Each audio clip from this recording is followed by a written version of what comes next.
یعنی حلق کے اوپر اوپر سے وہ ایک ظاہری طور پر قرآن پڑھ رہے ہوں گے. جی. اور فرمایا یمرقون من الدین کما یمرق السحم عن الرمیہ، جس طرح تیر کمان سے نکل جاتا ہے اس طرح یہ دین سے نکل جائیں گے. اور حضرت سیدنا علی المرتضیٰ امیر المؤمنین کرم اللہ وجہ الکریم جب جنگ صفین ہوئی اس موقع پر جب ان کے مد مقابل جو فوج تھی حضرت امیر معاویہ رضی اللہ تعالیٰ عنہ کی، تو انہوں نے قرآن پاک نیزوں پہ بلند کیا، مصحف کو بلند کیا اور کہا جی ہمارے درمیان اور آپ کے درمیان یہ قرآن پاک، اس سے ہم عدل کروا لیتے ہیں، ثالثی کروا لیتے ہیں. تو اس موقع پر آپ نے، چونکہ حضرت علی المرتضیٰ بہت بڑی ہستی تھے اور امیر المؤمنین تھے، نبی پاک صلی اللہ علیہ وسلم کے تربیت یافتہ تھے، تو آپ نے تو قرآن کا ادب کرنا تھا، احترام کرنا تھا. تو یہ جو گروہ تھا نا، انہوں نے فوراً یہ کنارہ بلند کیا ان الحکم الا للہ. اچھا. کہ حکم صرف اللہ کا چلتا ہے. اچھا. اور غیر اللہ کو یہ حق حاصل نہیں ہے. اس طرح کا انہوں نے یہ نعرہ، ایسا سلوگن بلند کیا. تو حضرت علی المرتضیٰ کرم اللہ کریم نے کیا ایک تاریخی جملہ ارشاد فرمایا. آپ فرماتے ہیں کلمۃ حق ارید بہا الباطل، کہ یہ ان الحکم الا للہ، یہ کلمہ حق ہے جو کہ قرآن پاک کی آیت مبارکہ ہے. جی ہاں. کہ کائنات میں حکم میرے اللہ کا چلتا ہے، اس میں تو کوئی شک و شبہ نہیں ہے. لیکن وہاں جو جملہ نے ارشاد فرمایا نا، وہ سننے والا فرمایا ارید بہا الباطل، کلمہ حق کا استعمال کیا جا رہا ہے لیکن اس کے پس پردہ جو ان کے مقاصد اور مطالب اور اہداف ہیں وہ باطل ہیں. تو بعض اوقات میں انہی کے مطلب کی کہہ رہا ہوں، زبان میری ہے بات ان کی، میں انہی کی محفل سجا رہا ہوں، چراغ میرا ہے رات ان کی. یہ جو خارجی ہوتے ہیں نا، یہ کام بعض اوقات جب کر رہے ہوتے ہیں اسلام کا نام لے کر، چونکہ ان کی علامات، لیکن مقاصد ان کے باطل کے ہوتے ہیں، مقاصد ان کے برے ہوتے ہیں. وہ شعوری طور بھی ہو سکتے ہیں، لا شعوری طور پر بھی ہو سکتے ہیں، چونکہ اس لیے کہ ان کا فہم ہی کمزور ہوتا ہے. بالکل. وہ عقیدہ ہی مضبوط نہیں ہے. وہ ظاہری طور پر کتاب و سنت سے اپنے آپ کو منسلک شمار کرتے ہیں، ظاہری نمازیں پڑھیں گے، ظاہری طور پہ دین پہ بڑا شدت سے عمل کریں گے، لیکن ان کے پاس صحیح فہم موجود نہیں ہوگا، اور وہ فوراً مسلمانوں سے اختلاف رائے کی بنا پر ان کی تکفیر کرتے ہیں اور اپنی ریاستوں کے خلاف مسلح جد و جہد کرنا وہ دین سمجھتے ہیں. تو یہ ان کی علامات اور پہچان اور ان کی نشانی ہے. جی ٹھیک ہے. اچھا علامہ صاحب یہ کہیے گا، ابھی بخاری صاحب نے بڑا اچھا ایکسپلین کر دیا کہ آغاز کیسے ہوا، مقاصد کیا تھے. یہ کہے گا کہ ہم جب بظاہر تھوڑا سا جائزہ لیتے ہیں اس گروہ کا تو یہ انتہائی گمراہی میں ڈوبا ہوا گروہ ہے. آپ کیا سمجھتے ہیں کہ یہ لاشعوری طور پر اس طرح کی چیزیں کر رہے ہیں یا پھر باشعور طور پر اس طرح کا فتنہ پھیلانے کی کوشش کر رہے ہیں؟ ان کے مقاصد دراصل ابھی ہیں کیا؟ اعوذ باللہ من الشیطان اللعین الرجیم، بسم اللہ الرحمن الرحیم، الحمدللہ والصلاة علی علیہ. یقیناً اسلام جو ہے یہ اعتدال، عدل اور امن کا درس دیتا ہے، اور یہ فتنہ خوارج جو ہے جیسا کہ بخاری صاحب نے پہلے واضح فرما دیا کہ اس کے بارے میں حضور اکرم صلی اللہ علیہ وسلم نے بھی واضح فرمایا، اور پھر اظہار جو اس کا ہوا، جو خارجی یہ ظاہر ہوئے وہ جنگ صفین سے ظاہر ہوئے. اور ظاہر ہونے کے بعد یہاں پہ دو چیزیں ہیں کہ ایک تو یہ ہے کہ اگر اسے سیاسی مقاصد سمجھا جائے تو وہ بھی، لیکن سیاسی مقاصد کے ساتھ ساتھ صفین میں یہ جو تھا کہ حضرت علی علیہ السلام امام برحق تھے، منصوص من اللہ تھے، اور وہاں پر یہی ہوا کہ جب ظاہری طور پر سیاسی طور پہ دیکھا گیا کہ ہمیں شکست ہو رہی ہے تو انہوں نے کہا کہ اب کوئی اسلام کے ایک ایسا کام کیا جائے کہ جیسے بطور اسلام پیش کیا جائے اور مقاصد اپنے حاصل کیے جائیں. اور اسی وجہ سے یہ ہوا، مقصد اختیاری تھا، مقصد جو تھا وہ اپنا ذاتی تھا لیکن اقتدار تھا، لیکن ظاہری طور پر سامنے اسلام کو لایا گیا اور وہی کہا گیا جی کہ قرآن کو نیزوں پہ بلند کرو. اب کون مسلمان ہے کہ جو قرآن کی جناب مخالفت کرے گا؟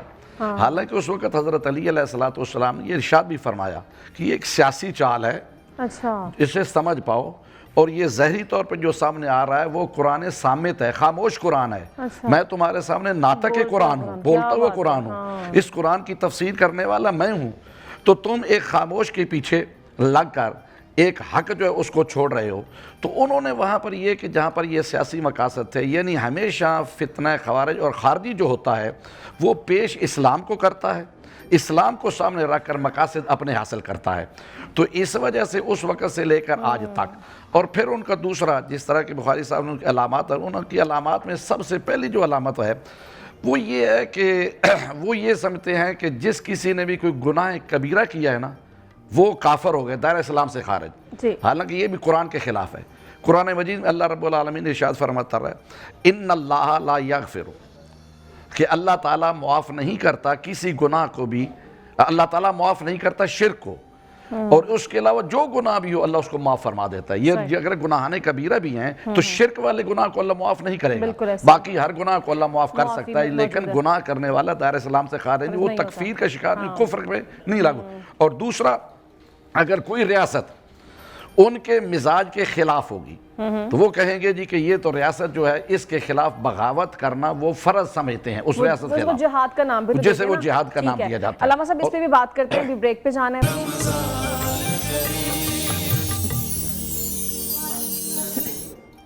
ویلکم بیک ناظرین، گفتگو کی جانب بڑھتے ہیں، لیکن گفتگو پر بڑھنے سے پہلے میں آپ کو بتا دوں کہ wild venture water park Karachi میں موجود ہے اور یہ آپ کو 50 ممبرشپ جو ہے وہ فری دے رہا ہے، اور ہم اس کے تعاون سے کمپٹیشن بھی کرا رہے ہیں. روزانہ کی بنیاد پر آپ سے ایک سوال پوچھا جاتا ہے. آج کا سوال یہ کہ قرآن مجید میں سب سے پہلا سجدہ کس صورت میں آیا ہے؟ اس کا جواب آپ نے دینا ہے. نمبر آپ کی واٹس ایپ نمبر آپ کی اسکرین پر ہے، اور آپ نے صحیح جواب دینے والے کو قرآن اندازی کے تحت اس کی فری ممبرشپ دی جائے گی. ناظرین اپنے موضوع کی طرف بڑھتے ہیں. فتنہ الخوارج اور دور جدید کے تقاضوں بارے ہم بات کریں. بخاری صاحب یہ کہیے گا کہ دور حاضر میں ہم اگر جائزہ لیں تھوڑا سا تو ہم دیکھتے ہیں کہ بہت سی شدت پسند تنظیمیں موجود ہیں اس معاشرے میں، جنہیں ہماری سیکیورٹی ایجنسیز نے کل عدم تنظیموں میں بھی شامل کر رکھا ہے. آپ کیا سمجھتے ہیں وہ جو تنظیمیں بنائی گئی ہیں، وہ جن کی تنظیمیں ہیں، وہ بھی خوارج کی فکر کا ہی ایک تسلسل ہو سکتا ہے؟ بلا شبہ جہاں تک خارجی فکر، جیسے ابھی میں نے اس پہ آپ کو کچھ چیزیں بیان کی اور علامہ نیر صاحب نے اس پر مزید روشنی ڈالی، اور بہت ساری ان کی نشانیاں ہم نے آپ کے سامنے بیان کی. مزید ان نشانیوں میں رسول اللہ صلی اللہ علیہ وسلم کی ایک حدیث پاک میں آپ کو سنانا چاہتا ہوں، جس کے راوی ہیں حضرت سیدنا ابو سعید خدری رضی اللہ تعالیٰ عنہ، کہ رسول اللہ صلی اللہ علیہ وسلم نے فرمایا کہ خارجیوں کی نشانیوں میں سے ایک نشانی اہم یہ ہوگی کہ یقتلون اہل الاسلام ویدعون اہل الاوثان، کہ وہ مسلمانوں کو تو قتل کریں گے، انہیں کافر قرار دے کر نا اختلاف رائے کی بنیاد پر کہ ان کی سوچ سے وہ متفق نہیں ہوں گے تو ان کے نزدیک وہ کافر ہیں، کلمہ گو ہیں، مسلمان ہیں، نمازی ہیں، اللہ کے دین پہ عمل کرنے والے ہیں، مگر چونکہ وہ ان خارجی جو فکر کے لوگ ہیں ان کی فکر کے مطابق فکر نہیں رکھتے، اس لیے ان کے نزدیک وہ کافر ہو چکے ہیں. تو ان کے ساتھ ان مسلمانوں کو قتل کرنا، ان کے ساتھ غدر کرنا، ان کے خلاف سازش کرنا اور انہیں اپنے ظلم و ستم کا، تخریب کاری کا، دہشت گردی کا نشانہ بنانا، یہ تو وہ دین سمجھیں گے. اچھا، لیکن جو بت پرست ہوں گے، اہل الاوثان، نبی صلی اللہ علیہ وسلم فرمایا ان کو وہ چھوڑ دیں گے، ان کے ساتھ انہیں کوئی غرض نہیں ہوگی. یعنی مسلمانوں کو نقصان پہنچانا یہ ان کی نشانیوں میں سے ایک اہم نشانی رسول اللہ صلی اللہ علیہ وسلم نے بیان صلی فرمایا. اللہ علیہ وسلم. تو اب آپ اندازہ لگائیں کہ آج کے ہم جس دور سے گزر رہے ہیں یہ فتنوں کا دور ہے، آزمائشوں کا دور، امتحانات کا دور، ابتلا کا دور ہے، تو یقیناً اس میں وہ فکر ہمیں نظر آ رہی ہے. ایسے ہمیں لوگ نظر آ رہے ہیں کہ جو مسلمانوں میں چھوٹے چھوٹے گناہ کی بنیاد پر یا بڑے گناہوں کی وجہ سے انہیں کافر قرار دے دیتے ہیں. جی بالکل. اور وہ گناہ بعض اوقات گناہ نہیں ہوتے، ان کے نقطہ نظر سے وہ گناہ ہوتے ہیں، وہ ان کی فکر کے مطابق گناہ ہوتے ہیں، اور وہ بالکل جو خارجیوں کی علامات ہمارے اسلاف نے بیان فرمائی ہیں عین اس کے مطابق وہ مسلمانوں پر تکفیر کرتے ہیں، ان کے کفر کے فتوے لگاتے ہیں. اور دوسرا آپ اندازہ لگائیں کہ وہ ظاہری طور پر دین پہ عمل کریں گے، وہ ظاہری پر دین پر بہت ہی زیادہ اس کا اظہار کریں گے کہ ہم دیندار ہیں، ہم دین پہ کھڑے ہیں. تو یقیناً یہ لوگ آج بھی موجود ہیں، اور آپ دیکھیں وہ ریاست کے خلاف نامرد آزما ہے، ریاست کے خلاف الجھے ہوئے ہیں، ریاست کو الجھا رہے ہیں. تو یقیناً ان کے خلاف ہمارے وطن عزیز کے جو سپاہ سالار اعظم ہیں، ہمارے فیلڈ مارشل جنرل حافظ سید عاصم منیر صاحب، انہیں بالکل دو ٹوک انداز سے پوری جرت اور بہادری کے ساتھ فرمایا کہ یہ فتنۃ الخوارج ہے، اور ان کے ساتھ ہم اسی انداز سے نپٹیں گے جس طرح امیر المؤمنین سیدنا علی المرضیٰ کرم اللہ وجہہ نے ہمیں اچھا نمونہ بن کے دکھایا. یہی ان کا علاج بھی ہے. بخاری صاحب، علامہ صاحب ابھی بخاری صاحب نے بڑی اچھی ڈیٹیل میں سمجھا دیا ہے کہ یہ جو کلمہ گو ہوں گے ان کے خلاف تو تمام کارروائیاں کریں گے، لیکن جو اصل میں کافر ہوں گے، جو کفر پر ہوں گے، ان کے خلاف کچھ نہیں کرتے. تو وہ لوگ اسپیشلی ہمارے ینگسٹرز جو ہیں، ہم آج کل دیکھتے ہیں جو ان کی پیروی میں چلے جاتے ہیں، کیا ان کو یہ تمام چیزیں دکھتی نہیں ہیں؟ وہ کیسے ان کی پیروی کر لیتے ہیں؟ کیسے ان کا دماغ جو اتنا مفلوج ہو جاتا ہے؟ اصل میں بات یہ ہے کہ میں بخاری صاحب کی بات کو آگے بڑھاؤں گا. جو حدیث کا انہوں نے اشارہ دیا یقین یہ حدیث میں ہے, اور اس کی مثال ہم نے دیکھی ہے کہ پیچھے جس وقت داعش عروج پر تھی اور وہاں پہ باقاعدہ یہ آن دا ریکارڈ بیان ہے ابو بکر بغدادی کا کہ اس سے یہ سوال کیا گیا یہ فلسطین والے اور دوسرے جو لوگ ہیں اور یہ جو شام والے ہیں ان کو تو آپ قتل کر رہے ہیں جی ہاں. لیکن یہ جو ساتھ اسرائیل ہے جی تو ان کے بارے میں آپ کچھ نہیں کر رہے جو غیر مسلم ہیں. تو اس نے باقاعدہ یہ الفاظ کہے جو ابھی بیان ہو رہا تھا, اس نے کہا جی کہ ہمیں ابھی ان کے بارے میں حکم نہیں ملا, یعنی کافروں کے بارے میں ہمیں قتل کرنے کا بھی تک کوئی حکم نہیں ملا. تو جہاں تک آپ کے سوال کا تعلق ہے, دراصل ان لوگوں کی جو نوخیز لڑکے ہوتے ہیں, نوجوان لڑکے ہیں, کم عمر لڑکے ہوتے ہیں, ان کی جو ہے نا وہ ذہنی طور پر برین واشنگ کی جاتی ہے, ان کو اس بات پر آمادہ کیا جاتا ہے. وہ سب سے پہلے بات یہی ہے کہ ان کو یہ سمجھایا جاتا ہے, ذہن میں بات بٹھائی جاتی ہے کہ جن کے سامنے ہم نے آپ کو لے کر جانا ہے یہ کافر ہیں. پہلے ان کے ذہن میں ان کا کفر بٹھایا جاتا ہے, اور کفر کے لیے وہ کہتے ہیں اب جہاد کرنے کے لیے آپ کو اسرائیل میں جانے کی ضرورت نہیں ہے, انڈیا میں جانے کی ضرورت نہیں, یہیں آپ کے پاس موجود ہے. اور دوسرا کیونکہ جس طرح ریاست کے خلاف ہے, پہلے دو چیزیں, ایک تکفیر اور دوسرا جو ان کے مزاج کے خلاف, جو خوارج ہیں ان کے مزاج کے خلاف جو وہ تو فوراً کفر کا فتویٰ لگا دیں گے. تیسرا ریاست کے خلاف, ریاست بھی اگر ان کے حقوق کا تحفظ یعنی جیسے وہ چاہتے نہیں کر رہی, جس کے بارے میں پیچھے آپ نے دیکھا تھا وہ پشاور میں صوفی صاحب جو تھے انہوں نے جیسے کیا, باقی اور جس طرح ہو رہا ہے سارا یہاں پاکستان میں. تو اصل میں ضرورت اس میں بہت سی چیزیں اس کے پس منظر میں ہمارے پاکستان میں اس کے پس منظر میں ہیں. ایک تو یہ ہے کہ ایسی کال عدم جو تنظیمیں ہیں جو اس طرح کی برین واشنگ کرتی ہیں, جس طرح حکومت نے نیشنل ایکشن پلان بنایا ہے, کاش کما حقو اس کے اوپر عمل ہو جاتا, جیسا کہ شروع میں جب وہاں پہ پشاور میں واقعہ ہوا تھا تو کیونکہ کچھ بڑوں کے لوگ وہاں پہ بچوں کے بچے شامل تھے تو کوئی تھوڑا عرصہ کے لیے ہوا, لیکن اب یہاں پہ ملک میں ہر جگہ پہ جناب علی قتل و غارت ہو رہی ہے, مساجد میں, بارگاہوں میں, مدارس میں, درباروں پہ, لیکن کوئی پرسان حال نہیں ہے. لیکن اس میں جیسے آپ کا سوال ہے کہ اس کے پیچھے آیا کون ہے, پیچھے وہی کال عدم تنظیمیں ہیں. کال عدم تنظیمیں اگر آپ کے ملک میں وہی کال عدم تنظیمیں جناب اسلام آباد جیسے شہر کے اندر جلسہ کر کے جناب علی وہ کافر کافر کے نعرے لگا رہے ہوں, اور ہماری سیکورٹی ایجنسیز وہاں پہ جناب ان کو اس کو پھر ہمیں سوچنا پڑے گا نا آخر کیا ہے کہ اس کے اوپر عمل کیوں نہیں کیا جا رہا. تو اس کے اوپر آنی ہاتھوں سے جیسا کہ یہ کہا جا رہا حکومت کوشش کر رہی ہے, ہمارے جو سیکورٹی ادارے وہ کوشش کر رہے ہیں, ہماری آرمی کر رہی ہے, لیکن یہاں پہ کسی قسم کی رعایت نہیں ہونی چاہیے. جب مسلسل ان کو یہ پتہ چلے اور ان کے اوپر آنیاتوں نپٹ جائے گا تب یہ سلسلہ ختم ہو سکتا ہے. اور یہاں سے نکل کر آگے تک جب افغانستان تک یہ پہنچ گئے ہیں تو اس کی یہی ہے کہ کہیں پہ ہماری کمزوری ہوتی ہے, کہیں پہ ہم سخت ہو جاتے ہیں. تو اس کے لیے ہمیں ایک ہی نظریہ قائم کرنا پڑے گا کہ ہمیں ان کو ختم کرنا ہے. میں جملے عرض کرنا چاہتا ہوں, بخیر صاحب مختصر کی جگہ پھر بریک پہ جی میں ایک دو جملے عرض کرنا چاہتا ہوں ضروری. جہاں تک تعلق ہے نا سیریا کا, وہاں سچی بات بشار الاسد کی جو حکومت تھی نا, یہ اس کا رد عمل تھا جس کا حوالہ دیا نا ابھی علامہ نیر صاحب نے. انہوں نے بھی ظلم کی انتہا کر رکھی تھی, انسانیت کے ساتھ انہوں نے بھی بربریت قائم کر رکھی تھی. تو اس لیے اللہ تعالیٰ کے یہ سلسلے ہیں, پھر اللہ تعالیٰ سسٹم ایسا بدل دیتا ہے. نمبر دو, جو دوسری بھی بات انہوں نے ارشاد فرمائی نا کہ یقیناً اس وقت ہماری جو ریاست ہے ہمیں اس کے تقاضوں کو سمجھنا چاہیے. بعض چیزیں ہیں ہماری داخلی, اور وہ جو ہمارے مسلکی اختلاف ہیں یا ہمارے آپس میں شیعہ سنی جو تصادم ہے یا اختلاف ہے علمی طور کا, ہمیں اس کو اندرونی طور پہ رکھنا چاہیے. اس وقت ہماری جو ٹکر ہے نا وہ ان لوگوں کے ساتھ ہے ریاست کی حیثیت سے کہ جو ہمیں سچی بات تمام مسلمانوں کو جتنے بھی کلمہ پڑھنے والے ہیں ان سب کو ہی وہ دائرہ اسلام سے خارج سمجھتے ہیں. وہ پوری اسلامی جو ریاست ہے اسلامی جمہوریہ پاکستان وہ اس کے خلاف کھڑے ہیں. ہم نے من حیث القوم ان کے خلاف کھڑے ہونا ہے. اس لیے جی ہاں اس وقت ہماری جو صورتحال ہے ہمیں داخلی جو اپنی مسلکی اختلافات ہیں انہیں اس وقت نظر انداز کرنا ہوگا. ٹھیک ہے ناظرین, ہمیں بریک پہ جانا ہے. بریک کے بعد آپ کو دوبارہ جوائن کرتے ہیں, ہمارے ساتھ رہیں.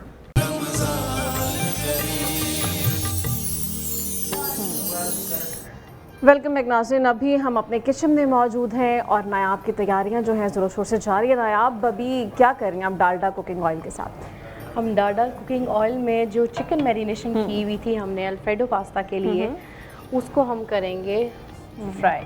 تھوڑا سا ابھی بالکل. جب بھی ہم سوتے کرتے ہیں یا پین میں گرل وغیرہ کرتے ہیں بہت ہی آپ نے minimum amount of oil use کرنا ہے اس کے اندر, کیونکہ ہم اس میں کوئی ڈیپ فرائنگ نہیں کر رہے ہیں. ٹھیک ہے. تو جو چکن کے فلس تھے میں نے جیسے آپ کو پہلے بتایا تھا, ہم نے بون لیس بریسٹ کے اس کے فلس نکال کے اس کو میرینیٹ کیا ہے. میرینیٹ اب کس میں کیا ہے, آئل یوز کیا ہے ایز پر ڈالڈا کا, سالٹ حسب ذائقہ آپ نے یوز کرنا ہے, بلیک پیپر پاؤڈر, اوریگینو یا مکس اپ کے ساتھ اس کو میرینیٹ کر کے میں نے سائڈ پہ کر لیا تھا. اب جیسے میرا آئل جو ہے ذرا ہیٹ اپ ہوگا, پھر اس کے اندر میں جو چکن کی میرینیشن ہے, جو فلز ہیں, وہ میں اس کے اندر فرائی کروں گی. اور میک شیور کہ کبھی آپ نے اس کو اوور ڈن نہیں کرنا, کیونکہ اکثر ہوتا ہے کہ جب ہم اس کو اوور ڈن کر لیتے ہیں ہارڈ ہو جاتا ہے, تو چوئی نہیں ہونا چاہیے. بریسٹ پیس ویسے بھی ہوتا ہے. یوز کیا ہوا ہے نایاب؟ میرینیشن میں ہم نے سالٹ ایڈ کیا ہے, بلیک پیپر ایڈ کیا ہے, اوریگینو یا مکس ہربس آپ یوز کر سکتے ہیں, اور آئل ڈالا. آئل کیوں ڈالا ہے, کیونکہ اس کو مرج کر کے رکھتا ہے جو بھی ہماری میرینیشن ہوتی ہے. تو ہمارا آئل تو ہے ذرا ہیٹ اپ ہو چکا ہوا اس کی. اب اس کے اندر ہم چکن کے جو فلز ہیں وہ ڈالیں گے. میک شیور کہ زیادہ نہ ہو, کہ ایسا نہ ہو کہ آپ کا جو چکن ہے بہت ایک دم رکھنے سے جل جائے. بالکل ڈیپ فرائی نہیں کرنا, وہ بالکل لگا ہوا ہے برتن کے ساتھ. اتنا آپ نے آئل استعمال کرنا ہے جس کو ہم پین فرائنگ کے لیے کر رہے ہیں. اور چکن ہمارا سبروسو کا ہم یوز کر رہے ہیں. چکن ہم سبروسو کا یوز کر رہے ہیں. ہمارے پاس فل تھا تو ہم نے اس کے فلز نکالنے ہیں. اگر میں دکھاؤں تو فلز اس طرح نکالنے ہیں آپ نے. اور اب یہ ہے کہ وہ فرائی ہو رہا ہے. ساتھ ساتھ میں آپ کو بتاتی چلوں جو ہم نے ڈیزرٹ کی پریپ کی ہے, ڈیزرٹ میرا آلموسٹ ریڈی ہو چکا ہوا ہے. جو ہم چاکلیٹ موز بنا رہے ہیں, ڈیلی ہم کچھ نہ کچھ فروٹس کے ساتھ کر رہے تھے, تو آج میں نے سوچا کیوں نہ ہم چاکلیٹ اور کریم کا ویریشن کریں. اور جو کریم اس کے اندر ہم یوز کریں آلپس کی کریم ہے. اب وپنگ کریم کے اندر ہم نے آلپس کی کریم ایڈ کی ہے, اس کو مکس کیا, بیٹ کیا, اور چاکلیٹ کو ہم نے کیا کیا, ڈبل بوائلر پہ رکھے اس کو میلٹ ڈاؤن کر لیا. ٹھیک ہے. پھر ہماری جو کریم کا مکسچر تھا اس کے اندر ہم نے ڈالا, اور آپ دیکھ سکتے ہیں چاکلیٹ ڈال کے اس کو ہم نے بیٹ کیا, یہ کلر آیا. اور بیس میں جو ہم نے یوز کیے ہیں بسکٹس یوز کیے ہیں وتھ بٹر, تاکہ بسکٹس کی کمنگ رہے. اور اس کے اندر اب ہم لگا کے اس ڈش کو ہم کریں گے چل, اور موز کیونکہ چل ہی کھایا جاتا ہے. اور یہ ہے کہ ہمارا موز جو ہے ریڈی ہو چکا. اب ٹاپنگ میں آپ چاہیں کوئی فروٹس ایڈ کریں, پائن ایپل ایڈ کریں, اینی تھنگ یو وانٹ. اور میں نے چیریز منگوائی ہوئی ہے تھوڑی گارنش کے لیے. چیریز میں تیاری تو آپ کی آلموسٹ ہو گئی ہیں نا. یس, ابھی سوس ہماری رہتی ہے, میجر چیز ہماری سوس رہتی ہے. آغاز سے پہلے آپ نے اپنے ہاتھ دھوئے ہیں کہ نہیں دھویا؟ بالکل, میں روز آپ سے پوچھتی ہوں کیونکہ ہائیجین کم فرسٹ. اور جب بھی میں نے کوکنگ کرتی ہوں تو ہمیشہ ڈیٹول سے ہاتھ دھوتی ہوں, وہ ضروری ہے. اور وہ ضروری بھی ہے کیونکہ کچن کا کام ہے, ہائیجین کا خیال ہم نے رکھنا ہوتا ہے. اور وہ نہیں رکھیں گے تو کیا ہوگا, جرمز وغیرہ, فوڈ کنٹامینیٹ ہوگا, اور ہم نہیں چاہتے کہ ہم بیمار ہوں. چلیں آپ کنٹینیو کریں ناظرین, ہمیں بریک پہ بھی زیادہ نہیں.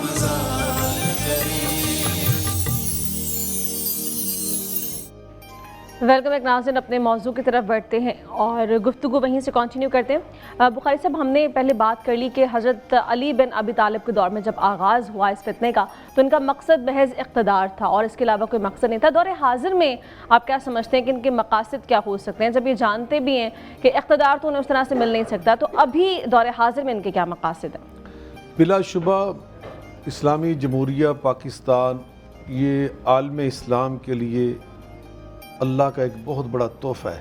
بے شک سے اللہ تعالیٰ نے ہمیں یہ ماہ رمضان مبارک میں 1947 میں آخری عشرے میں اور عین اس رات میں اس مبارک شب میں عطا کیا ہے, جس کو ہم شب قدر کہتے ہیں. 27ویں رمضان مبارک کو 1947 14 اگست تھا. تو یہ اللہ تعالیٰ نے ہمیں, اور پھر اس کا نام ذرا دیکھیں, ہمارے اس پورے ماحول میں نام ہے, قومیت کی بنیاد پہ نام ہے, فلاں ملک کا نام, جتنے بھی ملک آپ دیکھ لیں.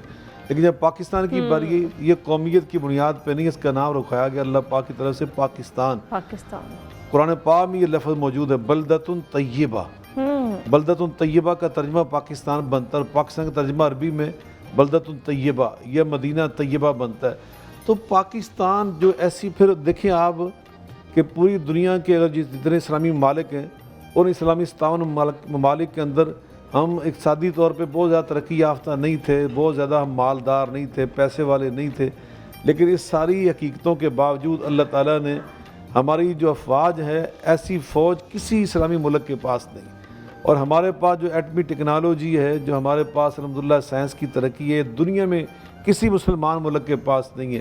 تو ایسے ملک کے خلاف سازش کرنا, یہ دشمن میں سمجھتا ہوں کھٹکتا ہوں جیسے وہ شاعر نے کہا کھٹک تو دل گزدان میں کانٹے کی طرح، ہم کانٹے کی طرح کھٹک رہے تھے دشمن کی آنکھوں میں، تو انہوں نے ہمارے خلاف یہ سازش کی ہے، اور اس میں یقیناً جو ہمارے انتہا پسند مزاج رکھنے والے لوگ ہوتے ہیں وہ بعض اوقات لا شعوری طور پر یا شعوری طور پر استعمال ہوتے ہیں۔ جو لا شعوری طور پہ استعمال ہو رہے ہیں یہ جہالت کی وجہ سے۔ نبی پاک صلی اللہ علیہ وسلم فرمایا اتخذ الناس رؤوسا جہالا واذا سئلوا فافتوا بغیر علم فضلوا وضلوا، کہ جب قیامت قریب ہوگی تو اس کی نشانیوں میں سے ایک نشانی یہ ہے کہ لوگ دینی زعماء جاہلوں کو بنا لیں گے، اور وہ جہالت کی بنا پر خود بھی گمراہ ہوں گے۔ جو لوگ ان سے آ کر مسائل پوچھیں گے، فتوے لیں گے، وہ جہالت سے ان کے فتوے دے کر انہیں بھی گمراہ کر دیں گے۔ تو یقین ایک طبقہ ایسا ہے کہ جو دین کے نام پر استعمال ہو رہا ہے، وہ لا شعوری طور پر وہ پاکستان کے خلاف وہ اس فکر میں مبتلا ہو گئے جو بالکل جو مسلمانوں کو کافر کہنے والی فکر ہے، اور جو ریاست کے خلاف مسلح جد و جہد کرنے والی فکر ہے، اور جو اپنی ہی اسلامی ریاست کو نقصان پہنچانے کا جذبہ رکھنے والی فکر ہے۔ تو یہ جو فکر تھی نا، اس میں کچھ بہت سارا طبقہ ایسا ہے جو بس دین کے نام پر لا شعوری طور پر کچھ پکڑے گئے نا لوگ، تو ان سے پوچھا گیا، انہیں نماز پوری نہیں آتی تھی، انہیں دعائیں یاد نہیں تھیں، ان کو دین کا کوئی شعور نہیں تھا، بس انہوں نے کہا ہمیں یہ سمجھایا تھا، یہ بتایا گیا تھا کہ یہ لوگ جو ہیں یہ کافر ہیں، اور یہ لوگ، تو یہ ایک جذبہ ان کے پاس تھا، ایسی کر دی جاتی ہے لگتا ہے کہ ہم ہی راہ راست پر ہیں۔ ایک یہ ہے، اور کچھ لوگ وہ ہیں ان کے بارے میں نبی پاک صلی اللہ علیہ وسلم فرمایا تھا، قرآن میں بھی اللہ نے فرمایا ارأیت من اتخذ الہ ہوا فانت تکون علیہ وکیلا، کچھ لوگ اپنی خواہشات کو اپنا معبود بنا لیتے ہیں، تائس عبد الدینار، تائس عبد الدرہم، تائس عبد الخمیسہ، تائس عبد الخمیلہ، یہ صحیح بخاری کے اندر حدیث مروی ہے۔ آپ فرماتے ہیں یہ اللہ کے بندے نہیں رہے، یہ رحمان کے بندے نہیں، عبد الرحمان نہیں ہیں، یہ عبد الدینار ہیں، یہ روپے پیسے کے بندے بن گئے، درہم و دینار کے بندے بن گئے۔ تو یہ درہم و دینار کے لیے، مادیت کے لیے اور دنیاوی وسائل حاصل کرنے کے لیے اس طرح کے کرتے ہیں، اور دوسروں کی اعلیٰ کار بن جاتے ہیں۔ ٹھیک، اچھا علامہ صاحب یہ کہیے گا، ابھی پہلے کالر لے لیتے ہیں، کالر ہمارے ساتھ ہے، پھر آپ سے جواب لیتے ہیں۔ السلام علیکم۔ السلام علیکم۔ میرا بخاری صاحب سے سوال ہے جی۔ میرا بخاری صاحب سے سوال ہے کہ جو خارجی ہے یہ کافر ہیں یا مسلمان؟ ایک تو مجھے یہ کلیئر کر دے، اور دوسری بات یہ ہے کہ ان کا واحد حل ان کو مارنا ہی ہے یا ان کے ساتھ مذاکرات بھی کیے جا سکتے ہیں؟ اچھا ٹھیک ہے، مذاکرات کیا ان کے لیے آپشن ہے، سمجھایا جا سکتا ہے، یا ان کا قتل ہی ایک واحد حل ہے؟ جہاں تک تعلق ہے یہ کافر ہیں یا نہیں ہے، کسی کلمہ گو کو کافر کہنا یہ تو خود خارجی فکر ہے۔ اچھا، یہ ان کی اپنی فکر ہے کہ وہ کلمہ کو کافر کہتے ہیں، تو اس لیے حضرت علی المرضی کرم اللہ وجہ الکریم سے اس دور میں پوچھا گیا ان کے بارے میں، اہم کفار؟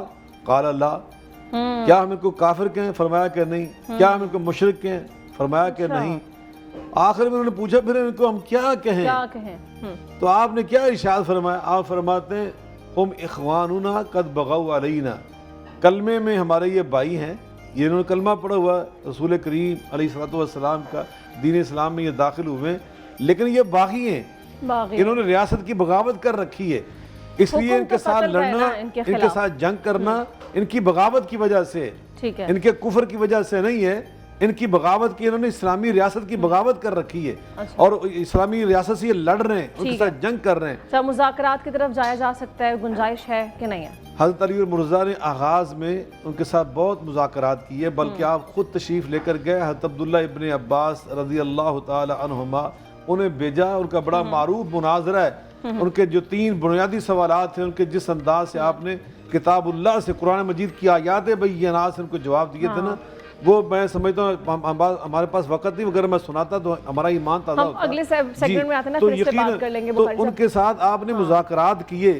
میں سمجھتا ہوں پاکستان کی ریاست نے بھی بہت تحمل کیا، بڑے مذاکرات کیے، کبھی ترکیہ میں، کبھی قطر میں، کبھی سعودی عرب میں، کبھی پاکستان میں، کبھی افغانستان میں، لیکن سچی بات ہے کہ آخر میں حضرت علی المرضی کو بھی بالآخر جا کے نہروان میں ان کے ساتھ جنگ ہی کرنا پڑی، ان پہ ان کے ساتھ سختی کرنا پڑی، اور پھر حضرت علی المرضیٰ کا جو طرز عمل ہے وہ ہمارے لیے نمونہ ہے۔ بالکل ایسے ہی ہے، اور پھر جب حضرت علی کی طرف سے وہ کنونس نہیں ہو سکے ہم کہہ سکتے ہیں، تو پھر ابھی ہماری کیا مجال ہے، یا ابھی دور حاضر میں کون سے ایسے شخص ہے جو انہیں کنونس کر سکتے ہیں؟ علامہ صاحب یہ کہیے گا کہ ابھی آپ کیا سمجھتے ہیں دور حاضر میں میڈیا کا کیا کردار ہو سکتا ہے اس سارے سچویشن میں، وہ کیسے کردار ادا کر سکتے ہیں، اور دین اسلام نے ہمیں کیا تعلیمات دی ہیں اس طرح کے عناصر سے نمٹنے کے لیے، وہ فتنہ الخوارج ہو جائیں یا پھر کوئی بھی شدت پسند تنظیمیں یا عسکری تنظیمیں ہو جائیں، کیا کہتا ہے اسلام؟ یہ جتنی بھی فتنہ خوارج ہے، شدت پسند تنظیمیں، پہلے تو 2-3 چیزوں سے اس کے بات یہیں پہ آتی ہے کہ 2 ان کے بنیادی چیزیں ہیں۔ ایک تو وہ تکفیر والا، لیکن اب جو جدید ہیں ان کے ہاں جو خوارج تھے انہوں نے کہا تھا جی کہ گناہ کبیرہ جو ہے وہ کفر ہے، اور اب یہ کیا کہہ رہے ہیں، اب یہ کہہ رہے ہیں جی کہ کوئی بھی یعنی جمہوری ریاست جو ہے اس کے اگر وہ جمہور کیا اسلامی نہیں ہے تو جناب علی وہ کفر ہے۔ دوسرا کیا کہتے ہیں، یہاں تک کہ ان کے جمہوری نظام میں حصہ لینا اور انہیں ملازم کرنا بھی کفر ہے، یعنی اب جو جدید تنظیمیں جو اس کے اخبار کے حصے میں آ رہی ہیں۔ تو بات یہ ہے کہ خداوند متعال نے ایک باقاعدہ نظام ہمیں ارشاد فرمایا، حضور لقد کان لکم فی رسول اللہ اسوۃ حسنہ، اور جیسا بات ہوئی امیر کائنات حضرت علی علیہ الصلوۃ والسلام نے، کیونکہ بنیاد بیس خوارج کی شروع وہاں ہوئی ہے، اس دور سے ہوئی ہے، اگرچہ اسے مطلب ہے خلافت راشدہ کے دور میں کہا جاتا ہے، لیکن بنیادی طور پر یہ خوارج شروع وہیں سے حضرت علی علیہ الصلوۃ والسلام جنگ صفین سے شروع ہوئے، اور جس کے پہلے بھی ذکر ہو چکے اس کے مکان پھر جنگ نہروان ہوئی۔ اس کا حل یہ ہے کہ سب سے پہلے میڈیا کا جو کردار ہے وہ یہ ہے کہ جس طرح ان کی برین واشنگ کی جاتی ہے دوسرے لوگ کرتے ہیں، میڈیا ہمارا مثبت کردار ادا کرے ان کو سمجھانے کے لیے کہ اسلام کیا کہتا ہے، حقوق کیا کہتے ہیں، اور تمہاری ریاست کے بارے میں تمہاری ذمہ داری کیا ہے، کیونکہ جو ریاست ہوتی ہے ریاست کے اپنے تقاضے، اور پھر بالخصوص ہماری پاکستان کی جو ریاست ہے اس کا جو قانون ہے وہ قرآن و سنت ہے، دستور اس کا جو ہے قرآن و سنت کے مطابق ہے۔ ہاں قرآن و سنت کے مخالفت میں اگر کوئی چیز ہو رہی ہے تو اس کو بیٹھ کر اچھے طریقے سے حل کیا جا سکتا ہے، اس کا یہ تقاضا نہیں کہ اس کے خلاف جو ہے وہ انسان مسلح جدوجہد کر دے۔ بغاوت کرنا، یہ جدوجہد اس طرح کے مسلح کرنا، یہ کسی طریقے سے بھی خدا رسول اس کی اجازت نہیں دیتا، سوائے اس مقام پر جہاں پہ قرآن و سنت کی مخالفت ہو رہی ہو۔ قرآن و سنت کی مخالفت کے علاوہ کہیں بھی اس طرح کی مسلح جدوجہد اور اس طرح کی تحریک چلانے کی اسلام ہمیں اجازت نہیں دیتا۔ جہاں تک رہی ان کے ساتھ گفتگو کی تعلق، گفتگو کرنے میں کوئی حرج نہیں ہے، ان کے ساتھ بیٹھ کے ان کو یہ باور کروانا چاہیے، لیکن دوسری چیز یہاں پہ ایک یہ بھی ہے کہ بنیادی طور پر وہ لوگ جاہل ہیں، اور ان کی جہالت کی دلیل یہی ہے کہ جس طرح کے پورے ملک میں انہوں نے کیا کیا کہ زیادہ تر وہ سکولوں پہ حملہ کرتے ہیں، سکولوں کو ختم کیا جاتا ہے، تعلیمی نظام کو ختم کیا جاتا ہے، فلاں کیا جاتا ہے، تو اس لیے وہ خود ہی جو علم سے دور ہیں وہ علم کو پسند نہیں کریں گے، وہ چاہیں گے بھی نہیں کبھی کہ علم عام ہو سکے، علم عام ہو سکے، معاشرہ بن سکے۔ ناظرین علامہ صاحب بریک سے واپس آتے ہیں تو مزید اس پہ بات کریں گے۔ ناظرین بریک پہ جانا ہے، بریک پہ جانے سے پہلے آپ کو بتا دوں کہ نیلسن پینٹس رنگ زندگی کا آپ کو دے رہا ہے 25% ایکسٹرا کوریج، اور نیلسن پینٹس کے تعاون سے ہم انشاءاللہ کچھ ہی دنوں میں اپنے ٹرانسمیشن میں کمپٹیشن ہیلڈ کروانے جا رہے ہیں جو کہ نعتیہ مقابلہ ہوگا۔ اگر آپ اس کا حصہ بننا چاہتے ہیں تو ہمارا واٹس ایپ نمبر آپ کی اسکرین پر موجود ہے، اپنی ویڈیو بنا کے آڈیشن کے لیے سینڈ کیجیے، ہم انشاءاللہ آپ کو کال کریں گے اور آپ اس طرح سے ہمارے کمپٹیشن کا حصہ بن سکتے ہیں، تو ضرور اپنی ویڈیو سینڈ کریں۔ ناظرین ابھی بریک پہ جانا ہے، بریک سے واپس آتے ہیں تو ٹرانسمیشن جاری رہے گی، ہمارے ساتھ رہیں۔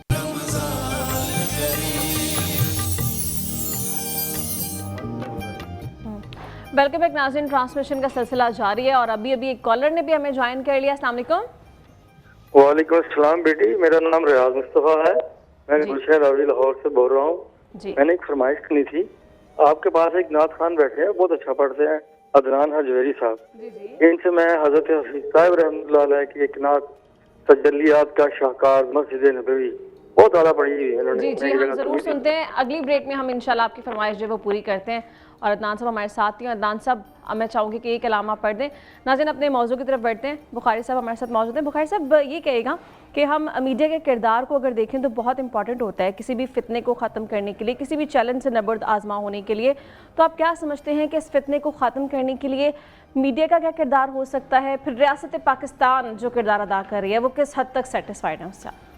دیکھیں انزلہ بیٹے، میں آپ کو صحیح بات بتاؤں، ہم جس دور سے گزر رہے ہیں نا، یہ کوئی عام جنگ نہیں ہے، یہ فیوچر جنریشن وار ہے، یہ میڈیا وار ہے، یہ وار صرف ٹینک توپ سے اور میزائلوں سے نہیں لڑی جاتی، یہ فکر سے، علم سے اور ہمارے میڈیا سے، ہماری نشر و اشاعت سے، ہمارے ابلاغ سے لڑی جاتی ہے۔ اس وقت ہم جس دور سے گزر رہے ہیں، ہم نے من حیث القوم اس جنگ کو فیس کرنا ہے۔ ہم نے اس فکری جنگ میں، اور اس میں صرف ہمارا الیکٹرانک میڈیا اور پرنٹ میڈیا شامل نہیں ہے، اس سے بڑا جو تیز میدان وہ ہمارا وہ سوشل میڈیا بھی آ چکا ہے۔ ہم نے تمام میدانوں میں اپنی ذمہ داریوں کے ادراک کو احساس کرنا ہے، اور اس میں سب سے پہلے ہم نے کیا کرنا ہے، جو فیک نیوز ہیں، جعلی جھوٹی خبریں ہیں اپنی ریاست کے خلاف، اپنے اداروں کے خلاف، ہم نے ان کو پہچاننا ہے۔ ان جاکم فاسقم بنبأ فتبینوا ان تصیبوا قوما بجہالہ، یہ قرآن پاک میں سورہ الحجرات میں اللہ نے بنیادی اصول عطا کیا ہے۔ یہ پھر جنریشن وار کے لیے بنیادی ہمارے پاس جنگ قانون ہے اور اصول موجود ہیں، ہمیں اس کو اپنانا ہوگا کہ ہم کسی جھوٹی، اور اپنے اداروں پہ ہمیں اعتماد کرنا ہوگا۔ ہمارا دشمن اس وقت یہ چاہ رہا ہے کہ ہمارے جو دفاعی ادارے ہیں، ہمارے جو سیکورٹی کے ادارے ہیں، ہمارے تحفظ کے جو ادارے ہیں، ان کے بارے میں ہمارے دلوں میں، ہمارے اذہان میں، ہمارے قلوب میں نفرت پیدا کی جائے اور غلط فہمیاں پیدا کی جائیں، کچھ بات پیدا کی جائیں۔ اور ہماری ذمہ داری کیا ہے؟ ہم اپنے اداروں پر اعتماد کریں، ہم اپنے اداروں کے اوپر فخر کریں، اور خاص طور پہ پاکستان کے جو ہمارے ادارے دفاعی، ہماری افواج پاکستان کے جتنے شعبے ہیں، آپ یقین جانیں دنیا میں اگر اس بات پہ جو بھی کہہ سکو روزے کی حالت میں ذرا بھی اس میں مبالغہ نہیں ہے، یہ دنیا میں ایک قابل رشک لوگ ہیں، قابل فخر ہیں الحمدللہ، یہ ہمارے ہیرو ہیں، ہمارے ماتھے کا جھومر ہیں۔ ہم نے ان پر اعتماد کرنا، ہم نے دنیا کو بتانا ہے ان کے ساتھ اپنی وابستگی کو، کہ ہم ان کی پیچھے کھڑے ہیں پشتی بان بن کر، ہماری دعائیں ان کے ساتھ ہیں، دامے درمے قدمے سغنے، ہم کسی طور پر بھی ان سے پیچھے نہیں رہ سکتے، ہماری ہر طرح کی ان کو نصرت شامل رہے گی۔ تیسری بات یہ ہے کہ ہم نے اپنی صفوں میں فکری انتشار پیدا نہیں ہونے دینا۔ دشمن کا ایک اہم ٹول کیا ہے؟ وہ ہمیں فرقہ واریت میں الجھا رہا ہے۔ ہمارے یہاں پر تمام مکاتب فکر موجود ہیں، یہاں اہل حدیث موجود ہیں، اہل سنت دیوبندی، اہل سنت بریلوی، اہل تشیع یہاں پہ موجود ہیں، اور اہل تشیع کے آگے وہ سب ہم یہاں پہ موجود، حتیٰ کہ جو غیر مسلم یہاں پہ ہندو ہیں، کرسچن ہمارے یہاں ہم وطن ہیں، ہمارے یہاں پہ سکھ کسی تعداد میں موجود ہیں۔ ہم نے سب کے ساتھ پیغام پاکستان جو ہم نے قومی بیانیہ دیا ہے، اس کی روح سے کیا ہے کہ سب پاکستانی ہیں، سب کو یہاں پہ عزت کے ساتھ، تحفظ کے ساتھ اور اپنی آزادی کے ساتھ رہنے کا حق ہے۔ تو ہم نے ان کو سب کو حق دینا ہے، اور ہم نے دشمن کو یہ واضح کرنا ہے کہ ہم فکری طور پر اکٹھے ہیں، مضبوط ہیں، اور ہم سب پاکستانی ہیں۔ اتحاد امت کا، اتحاد قوم کا مظاہرہ کریں، اور ہمیں ہمیشہ یہ نعرہ بلند کرنا ہوگا کہ پاکستان ہمیشہ زندہ باد، افواج پاکستان ہمیشہ پائندہ باد، اتحاد قوم پاکستان ہمیشہ زندہ باد انشاءاللہ۔ اور اتحاد سے ہی انہیں شکست دی جا سکتی ہے۔ علامہ صاحب، ہم دیکھتے ہیں ہمارے معاشرے میں ہر مسلمان شہری کے دل میں جہاد کی خواہش رہتی ہے، اور یہ بڑی خوبصورت بات ہے، جہاد کا جذبہ رہتا ہے۔ تو ایسی سچویشن میں وہ عام شہری بھی یہ چاہتا ہے کہ ہم بھی اپنا کوئی کردار ادا کر سکیں، اور کبھی کبھی اگر وہ کوئی حکومت کے قدم سے یا اس سے مطمئن نہیں ہوتے، سیٹسفائی نہیں ہوتے، تو وہ چاہتے ہیں کہ ہم از خود اس میں اپنا حصہ ڈالیں۔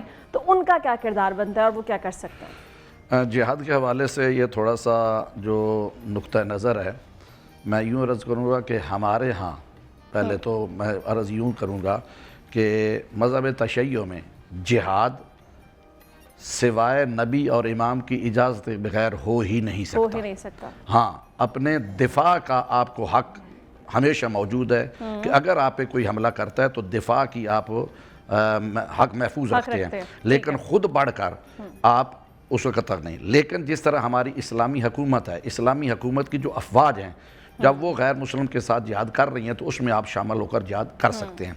لیکن جس جہاد کی آپ سوال کر رہے ہیں کہ ہمارے لوگ چاہتے ہیں، اس کے بارے میں یہ یوں عرض کروں گا کہ حضور اکرم صلی اللہ علیہ وسلم سے جب جہاد کے بارے میں پوچھا گیا تو انہوں نے کہا کہ ایک ہے جہاد اصغر، ایک ہے جہاد اکبر۔ تو یہ جو لوگوں کو مارنا یا لوگوں سے جا کر میدان میں لڑنا، یہ جہاد اصغر ہے، اور جہاد اکبر جو ہے وہ ہے اپنے نفس کے ساتھ جہاد کرنا۔ تو جو اس طرح کے لوگ جہاد کرنا چاہتے ہیں، میں چاہتا ہوں بلکہ یوں کہوں گا کہ وہ بجائے کہ جہاد اصغر کی طرف بھاگیں، وہ جہاد اکبر کو ترجیح دیں۔ اور جہاد اکبر ہر بندے کے اپنے اختیار میں ہے، اور اس کرنا اپنے نفس پہ کنٹرول کرنا۔ اور یہی وجہ ہے کہ حضرت علی علیہ السلام جب جنگ خندق میں اپنے بدترین دشمن عمر ابن عبد کو پچھاڑ دی، اس کے سینے پہ سوار ہو گئے، اور اس بدبخت نے جب گستاخی کر دی، اب چاہیے تو یہ تھا جہاد تو یہ چاہتا تھا، دشمن اب ایک ہی وار سے اس کا کام تلوار کر دیتے، لیکن یہاں پہ جہاد اصغر کی بجائے انہیں پھر جہاد اکبر سے کام لیا، ان کو چھوڑ دیا۔ صحابہ کرام نے حضور علیہ السلام سے یہ پوچھا کہ یا رسول اللہ اتنا بڑا طاقتور شکار ہاتھ میں آتا، علی نے چھوڑ دیا، کہا کہ علی اس کا جواب دیں گے۔ جب پوچھا گیا تو انہوں نے کہا کہ یا رسول اللہ جو کچھ میں کر رہا تھا وہ فقط اللہ، خدا اور رسول کی رضا کے لیے کر رہا تھا، اس نے جب گستاخی کی تو اس میں میرا نفس کی ذات غصہ شامل ہو جاتا، تو میں علی وہ کام کرتا ہی نہیں جو فقط اپنی ذات اور نفس کے لیے، میں فقط خدا اور رسول کے لیے کرتا ہوں۔ اچھا اس میں یہ بھی ایڈ کر دیں کہ اگر فار ایگزامپل حالات ایسے ہوں کہ جہاد فرض ہو جائے کسی بھی اسٹیٹ کے اوپر، اسٹیٹ اجازت نہیں دیتی ہے یا اعلان نہیں کرتی ہے، اور پھر جو شہری ہیں وہ چاہتے ہیں کہ اس طرح سے اعلان ہو، وہ نہیں ہوتا، تو پھر وہ کیا؟ دیکھیں ہمارا ملک جو ہے یہ اسلامی حکومت ہے، اب یہاں پہ جو بھی کی جائے اگر اس طرح کا جہاد فرض ہو جاتا ہے تو ہمارے یہاں پہ علماء موجود ہیں، یقیناً وہ جناب علی علماء، اور ہماری اسٹیٹ بھی جو ہے وہ علماء کو ساتھ لے کے چل رہی ہے۔ جب کوئی اس طرح کا قومی اور مذہبی معاملہ ہو جاتا ہے نا جو شرعی حوالے سے ہو، تو تمام اکاتب فکر کے علماء کو وہ بٹھاتے ہیں، جیسا کہ بخاری صاحب بیٹھے ہیں اس طرح تمام اکاتب فکر، اور اس کے مطابق وہ آگے فیصلہ لیتے ہیں کہ شرعی طور پہ اس بارے میں کیا حکم ہے اور ہمیں کیا کرنا چاہیے، اور یقیناً جو اسٹیٹ جو اس بارے میں ریاست فیصلہ کرے گی وہ قرآن و سنت کے خلاف نہیں کرے گی، وہی ہوگا کہ جو خدا اور رسول اور قرآن کے مطابق ہوگا۔ میں علامہ صاحب کی اجازت دو جملے کرتا ہوں اس حوالے سے۔ جو جہاد ہے نا، قتال اور جنگ لڑنا اور دشمن کو قتل کرنا، اس کا حق صرف ریاست کا ہے، صرف ریاست کا، ریاست کے سوا کوئی انفرادی طور پر جہاد اور قتال کی شرعی طور پر کوئی استحقاق کی پوزیشن نہیں رکھتا، نہ کوئی جماعت، نہ کوئی گروہ، نہ کوئی ادارہ، نہ کوئی جماعت، نہ کوئی تنظیم، نہ کوئی علاقہ، یہ صرف اور صرف حق میں وقت کا، یہ ریاست کے استحقاق ہے۔ یہ قرآن پاک میں اللہ تعالیٰ نے خود بیان فرمایا، قرآن پاک میں اللہ تعالیٰ فرماتے ہیں جب بنی اسرائیل پر جہاد فرض ہوا تو انہوں نے اپنے نبی سے کیا کہا تھا کہ ہمارا حکمران کون ہے، ہمارا سربراہ ریاست کون ہوگا، تو انہوں نے فرمایا طالوت، اور یہ نہیں کہا کہ میں اللہ کا نبی موجود ہوں، بلکہ جو ان کا مطالبہ تھا نا وہ شرعی اور دینی مطالبہ تھا، بالکل درست تھا، تو آپ نے اس مطالبے کو پورا فرمایا، اور خود نبی کریم علیہ السلام نے فرمایا الامام جنۃ فلیقاتل من ورائہ، جو وقت کا حکمران ہوتا ہے، سربراہ ہوتا ہے، وہ ڈھال ہوتا ہے اپنی قوم اور اپنی امت کی، اس کی چھتری کے نیچے جہاد کیا جاتا ہے۔ اس لیے ہم نے پیغام پاک میں یہ درج کیا ہے کہ کسی کو یہ حق حاصل نہیں ہے کہ وہ پاکستان کے اندر کوئی گروہ اٹھ کر، کوئی جتھا بنا کر، کوئی تنظیم بنا کر، جتنا مرضی جو مرضی صورتحال ہو جائے، یہ صرف ریاست کا حق ہے۔ یہ بھی ایڈ کر دیں کہ اگر ان کیس جو میں علامہ صاحب سے پوچھ رہی تھی کہ اگر ریاست اناؤنس نہیں کرتی کہ جہاد فرض ہو گیا ہے، کوئی بھی ایسے معاملات ہوتے ہیں تو روز قیامت پھر وہ عوام جواب دے نہیں ہے اللہ کے حضور، پھر ریاست جواب دے کہ حالات جہاد اگر فرض ہو چکا تھا تو کیوں اعلان نہیں کیا؟ جہاد کی فرضیت ریاست پر تھی، عوام پر نہیں، اس لیے جواب دہی وہ ریاست کی ہوتی ہے، عوام کی نہیں، عوام نے اپنا کام کرنا ہے۔ علامہ صاحب نے بڑی خوبصورت حدیث سنائی ہے، نبی پاک صلی اللہ علیہ وسلم نے فرمایا اب تم جہاد اکبر سے واپس آ رہے ہو، جہاد اصغر سے واپس آ رہے ہو، حالانکہ جنگ سے آ رہے تھے، اب جہاد اکبر کی طرف جا رہے ہو۔ صحابہ نے پوچھا جہاد اکبر، فرمایا اپنے نفس کی اصلاح کرنا، یہ جہاد اکبر ہے، تو ہمارا عوام کا کام تو ہے جہاد اکبر، ہم اپنی اصلاح کریں، ہم اپنے آپ کو ٹھیک کریں، جو ہماری ذمہ داری ہیں ایک ریاست کے اندر رہتے ہوئے۔ نبی پاک نے فرمایا دین النصیحہ، دین تو خیر خواہی کا نام ہے، ہمدردی کرنے کا اور دوسروں کی خیر چاہنے کا نام ہے۔ صحابہ نے پوچھا کس کس کی خیر خواہی، فرمایا للہ ولرسولہ صلی اللہ علیہ وسلم ولائمۃ المسلمین وعامتہم، جیسے پبلک کی خیر خواہی تمہاری ذمہ داری ہے، اسی طرح جو ہمارے حکمران ہوتے ہیں ان کی بھی خیر چاہنا، ان کے ساتھ ہمدردی کرنا اور ان کے ساتھ ان کے بارے میں اچھا گمان رکھنا، یہ ہمارا فرض ہے بحیثیت مسلمان۔ ہم فوراً اپنے حکمرانوں کے بارے میں، اپنے بڑوں کے بارے میں دیکھیں تو بدگمانی کر لیتے ہیں، جو ہمارے بڑے ہوتے ہیں وہ بڑی جگہ پہ بیٹھے ہوتے ہیں، وہ بلندی پہ بیٹھے ہوتے ہیں، جو ان کو بعض کو نظر آ رہا ہوتا ہے نا، وہ نیچے جو لوگ بیٹھے ہوتے ہیں ان کو نظر نہیں آ رہا ہوتا، وہ جو ذمہ داریاں ان کے پاس ہیں، جو فرائض ان کے پاس ہیں، جو وہ نزاکتوں کو باریکی کو سمجھتے ہوتے ہیں، وہ بعض اوقات پبلک نہیں سمجھتی، پبلک کے پاس اچھا جذبہ ضرور ہوتا ہے، ان کو دعائیں کرنی چاہیے، ان کو اللہ تعالیٰ سے اپنی ریاست کے لیے دعائیں مانگنی چاہیے، اور اپنے بڑوں کے لیے بھی صحیح. خیر خواہی سے دعائیں مانگنی چاہیے کہ اللہ تعالیٰ انہیں وہ کام کرنے کی توفیق دے جو یقیناً جو کتاب و سنت کے مطابق ہوں، جو عوام کے لیے، اللہ کی مخلوق کے لیے، امت کے لیے، پوری انسانی برادری کے لیے بہتر اور مفید اور نفع بخش ہو. تو یہ ہمارا کام ہے، اور ریاست کا کام ریاست کرے گی، ہمارا کام ہم کریں گے. جس کا کام اسی کو ساجے اسی میں خیر اور برکت ہوگی. ٹھیک ہے. اچھا علامہ صاحب یہ بھی ایڈ کرتے ہیں، جو فلسطین کی سچویشن ہے، بظاہر بہت سے معاہدے ہو چکے ہیں لیکن ابھی حالات وہاں پر معمول پر نہیں آئے، ہم جانتے ہیں. تو ایسی سچویشن میں جو باقی اسلامک کنٹریز ہیں ان کا کیا کردار بنتا ہے، اور آپ سمجھتے ہیں کہ جو کردار ان کا بنتا ہے وہ صحیح طریقے سے ادا کیا گیا؟ بالکل جناب علی، اسلامی ریاستیں وہ جو حق بنتا ہے وہ ادا نہیں کر رہی. اس وقت جو جناب علی یہ پیس کا ڈھنڈورا پیٹا جا رہا ہے، اس میں بھی یہ ہے کہ اب دیکھیں کہ وہ کیسا پیس ہے، امن کی وہ کیسا ہے. کہ اگر تاریخ اسلام کو دیکھیں، حضور کی زندگی کو دیکھیں، سوانح رسول کو دیکھیں، تو اس میں کیا ہوتا ہے کہ یعنی جن کے بارے میں آپ جناب پیس کی بات کر رہی ہیں ان کا کوئی نمائندہ ہی وہاں پہ موجود نہیں ہے، وہ بندہ ہی وہاں پہ شامل نہیں ہے. تو اس لیے اسلامی ریاستوں کو یہاں پہ اپنے مفادات سے بالاتار ہو کر اور حکومتوں سے بالاتار ہو کر اسلام اور ان مظلوم فلسطینیوں کے بارے میں سوچنا چاہیے. اور اس کے باوجود اس سے پہلے جو 1 سال ہو گئے، کچھ مہینے جو ہوئے ہیں، جس وقت یہ ہوا کہ غزہ کا سلسلہ یہ بند ہوا ہے، جنگ رکی ہے، اس وقت سے لے کر اب تک انہوں نے فلسطینیوں کو، جناب نہتے شہریوں کو تو کہا کہ آپ روک دیں، لیکن اسرائیل ابھی تک مسلسل ان کے اوپر حمل بھی کر رہا ہے، اس کے اوپر اٹیک بھی ہو رہا ہے، لیکن کچھ نہیں ہو رہا. تو جو بہرحال حق بنتا ہے اسلامی ریاستوں کا وہ ادا نہیں کر رہا ہے. مقام افسوس ہے کہ یہ مقام افسوس ہے اس میں. ٹھیک ہے ناظرین، ہمیں بریک پہ لیکن میں یہاں ایک عرض کروں، ایک جملہ اگر اجازت ہو کہ یہ جو پیس بورڈ بنا ہے اس میں ہماری جو الحمدللہ پاکستان کی ہم شامل ہوئے ہیں، ریاست شامل ہوئی ہے، اس میں انشاءاللہ خیر کا پہلو نکلے گا. اس لیے کہ ہمارے وجود سے انشاءاللہ اللہ کرے جی، اللہ کرے نکلے.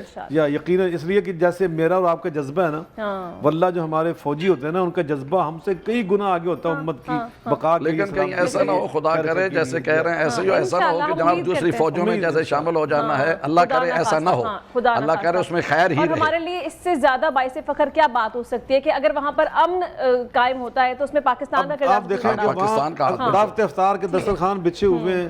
پچھلے سال دیکھیں کہ ان لوگوں نے کیسے افطاریاں کی، ان کے پاس آٹا تک نہیں ہوتا تھا، اب وہاں دسترخوان بچ رہے ہیں. الحمدللہ بہتری آئے گی، اللہ کے فضل سے امن آئے گا. کرتے ہیں پوری امت مسلمہ جو ہے وہ دعا گوا ہے. انشاءاللہ ہم دیکھیں گے کہ فلسطین بھی جو ہے وہ معمول پر آتا ہے. ناظرین بریک پر جاتے ہیں، بس میسج لیں گے آج کے موضوع کے حوالے سے. ویلکم بیک ناظرین، گفتگو کا سلسلہ جاری ہے. ابھی ہمیں کچن کی جانب بڑھنا ہے، کلام بھی ہم سننا ہے، لیکن اس سے پہلے ہم اپنی گفتگو کو وائنڈ اپ کر لیتے ہیں. بغیر صاحب آج کے موضوع کے حوالے سے آپ کیا ایک میسج دینا چاہتے ہیں، پیغام کیا ہے اس پلیٹ فارم سے؟ بلا شبہ ہم جس دین کے ساتھ اللہ کی مہربانی اور رحمت کے ساتھ منسلک ہیں وہ ہے دین اسلام. جی، یہ ہے دین سماحت، دین مہربان. یہ دوسرے تمام انسانوں کے حقوق کی پاسداری کا ہمیں سبق دیتا ہے. اس میں اعتدال ہے، میانہ روی ہے. وَكَذَلِكَ جَعَلْنَاكُمْ أُمَّةً وَسَطًا لِتَكُونُوا شُهَدَاءَ عَلَى النَّاسِ. ہم تمام دنیا کے لیے، تمام انسانیت کی خدمت اور کو نفع پہنچانے کے لیے دنیا میں بھیجے گئے. أَمَّا مَا يَنْفَعُ النَّاسَ فَيَمْكُثُ فِي الْأَرْضِ. ہم نے اپنی ساری انسانی برادری کو نفع پہنچانا، یہ ہمارے اندر جذبہ ہونا چاہیے. ہم تو دنیا میں آئے اسی لیے، كُنْتُمْ خَيْرَ أُمَّةٍ اخرجت للناس. ہم تمام انسانوں کے لیے دنیا میں بھیجے گئے. اس لیے ہمارے ہاں تو تفریق ہی نہیں ہونی چاہیے کہ یہ کون ہے اور یہ کون نہیں ہے. ہم تمام انسانوں کے خیر خواہ ہیں. اس لیے ہمارے نوجوانوں کو سب سے پہلے اپنا تعارف ہونا چاہیے کہ ہم ہیں کون، ہم مسلمان ہیں، ہماری ذمہ داریاں کیا ہیں. اور دوسری بات یہ ہے کہ ہمیں فکری طور پر مضبوط ہونا چاہیے، اور جو بحیثیت ایک ریاست کے شہری، اور خاص طور پہ پاکستان جیسی ریاست کہ جس کا نعرہ یہ تھا پاکستان کا مطلب کیا، لا الہ الا اللہ، جس کا نام بڑا خوبصورت، بڑا پاکیزہ، اور جس کا آئین اور دستور، جس کی پہلی شک یہ ہے کہ پاکستان کا سپریم لا اللہ کا قرآن ہے اور نبی صلی اللہ علیہ وسلم کی حدیث پاک اور سنت مطہرہ ہے. تو ایسے، اور پھر جس کی فوج کا ماٹو اور نصب العین یہ ایمان، تقوی، جہاد فی سبیل اللہ، ایسی ریاست کے ساتھ وفادار ہونا، اس کے ساتھ محبت کرنا، یہ رسول اللہ صلی اللہ علیہ وسلم کی سنت مبارکہ ہے. آپ مدینہ طیبہ کی ریاست کے لیے دعائیں مانگا کرتے تھے. اللہ بارک لی امتی فی بکو، اللہ بارک فی مدینتنا، اللہ بارک فی مدنا فی سائنا، اللہ بارک لنا فی ثمرنا. یا اللہ ہمارے مدینے میں برکت ڈال دے، اللہ ہمارے مدینے کو خوشحال بنا دے. بحیثیت ایک مسلمان ہمارا فرض، ہم اپنی پاکستانی ریاست کے لیے کثرت سے اللہ سے دعائیں مانگا کریں، خوشحالی کی بھی، اس کی حفاظت کی بھی، اور اپنے بڑوں پہ اعتماد کرنا سیکھیں. اور جو دشمن کا وار ہے کہ ہمارے درمیان غلط فہمیاں پیدا کی جائیں، ہمارے درمیان فرقہ واریت تفریق پیدا کی جائے، چاہے مذہب کے نام پہ، چاہے سیاست کے نام پر، چاہے صوبوں کے نام پر، چاہے زبانوں کے نام پر. ہم نے اس سے اجتناب کرنا ہے، اس سے ہم نے بچنا ہے، اور ہم نے اپنی جو ذمہ داری ہے اتحاد امت کی، خدمت انسانیت کی، اس پہ ہم نے انشاءاللہ عمل ہماری سب سے بڑی طاقت ہے بخاری صاحب. اتحاد کے ذریعے ہم ہر چیلنج سے بھی نمٹ سکتے ہیں، ہر فتنے سے چھٹکارا بھی حاصل کر سکتے ہیں. تو اتحاد کو ہمیں اپنانا بہت ضروری ہے. ناظرین اپنے کچن کی طرف ہم بڑھتے ہیں. نایاب کی تیاریاں میرے خیال سے مکمل ہو چکی ہیں. نایاب میں آپ کو ابھی جوائن کرتی ہوں. مجھے بتائیں کہ کیا کیا بن چکا ہے اور ابھی کیا رہ گیا؟ ہمارا پاستا ریڈی ہو چکا ہوا ہے، اور جو موز تھا جو ہم نے بتایا تھا، موز بھی چل ہو کے باہر آ چکا ہے. اب ہماری رہ گئی ہے ڈرنک، جو ہم بنا رہے ہیں، آئس کریم شیک بنا رہے ہیں. چاکلیٹ ڈیزرٹ آپ نے بڑا خوبصورت بنایا ہے. یہ میں چاہتی ہوں ایک دفعہ بتا دیں کہ اس میں اب تو آپ نے پڈنگ جو تھی تیار کر لی تھی، اس پہ ہم نے ٹاپنگ کی ہے، آلمنڈز، پائن ایپلز ہیں اور چیریز ہیں، اور اس کو چل کیا، اور ابھی آج بہت مزے کا چل ہوا ہے. اور مجھے لگ رہا ہے کہ افطاری میں جو ہے نا آغاز اسی سے ہونا چاہیے آج. ٹھیک ہے، ابھی ڈرنک میں کیا بن رہا ہے؟ ڈرنک میں ہم بنا رہے ہیں چاکلیٹ آئس کریم شیک. ٹھیک ہے، چلے ہم تو اس کے لیے ہم آل پرس کا دودھ استعمال کر رہے ہیں. تو اچھا، آئس کریم شیک ہے، ایٹ ٹائمز لوگ اس کے اندر تھوڑی سی کافی کا فلیور بھی ایڈ کرتے ہیں. اگر کافی آئس کریم شیک ہو تو اس کے اندر آپ کافی کا فلیور بھی ایڈ کر سکتے ہیں اگر پسند کرتے ہیں آپ. اور آئس کریم شیک ڈفرینٹ آپ آئس کریم کے ویریشنس کے ساتھ جا سکتے ہیں، کیونکہ ہم نے چوز کیا کہ ہم چاکلیٹ کے ساتھ جاتے ہیں. تو آپ چاہو تو ونیلا بھی یوز کر سکتے ہیں، آپ اوریو شیک بنانا ہے وہ بھی یوز کر سکتے ہیں، وہ بھی ٹیسٹی لگتا ہے. یس. اور یہ ایز پر ہماری ریکوائرمنٹ. کتنے گلاس آف ملک میں ہم کتنے سکوپس ڈالیں گے؟ ہم اگر ہم 2 to 3 گلاس بنا رہے ہیں، اس کے اندر 3 to 4 آپ نے سکوپ ڈالنے ہیں آئس کریم کے. اور شوگر اگر آپ کو ریکوائرڈ ہے ایز یوزول، میں ہمیشہ ضرورت نہیں پڑتی کہ اٹ سیلف جو آئس کریم ہوتی ہے میٹھی ہوتی ہے. تو یہ ہم نے اس کے اندر سکوپس ڈال دیے، اور اس کو اگر آپ، اور آئس کریم جو نارملی چل سرو ہوتا ہے تو اس کے اندر جو آپ نے آئس کیوبس ڈالنی ہے وہ بھی آپ نے ایز ریکوائرڈ رکھے اپ ٹو یور ٹیسٹ، کیونکہ آئس کریم اٹ سیلف چل ہوتی ہے. اور شوگر میں اس کے اندر نہیں ایڈ کر رہی ہیں شوگر، کیونکہ آلریڈی آئس کریم میٹھی ہے. آل پرس بھی بالکل ٹھیک ہے، اس میں بھی شوگر کی ضرورت نہیں ہوتی. آئس کریم اٹ سیلف، اور اس کو ہم بلینڈ کریں گے.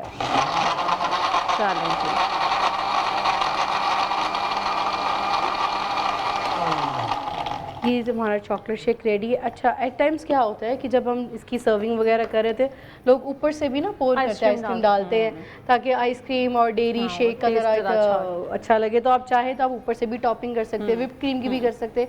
یہ اپ ٹو یو ہے کہ ہم نے کتنی کرنی ہے. پریزنٹیشن آپ کو جو اچھی لگتی ہے آپ اس طرح سے بالکل ویسے بھی ہم کر سکتے ہیں اس کے اندر.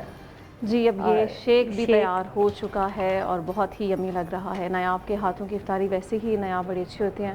ناظرین، ہم آپ سے اجازت چاہیں گے تھوڑی دیر کے لیے، لیکن بریک پہ جانے سے پہلے عدنان علی حجویری صاحب ہیں، ان سے کلام سنتے ہیں. پھر لاہور میں افطار کا وقت ہو جائے گا، اہلیان لاہور اپنے روزے کو افطار کریں گے، اور پھر کچھ دیر بعد شہر قائد سے بھی آپ کو تیاریاں دکھائیں گے کہ وہاں پر افطاری کو لے کر کیا تیاریاں چل رہی ہیں. چھوٹی سی بریک ہے.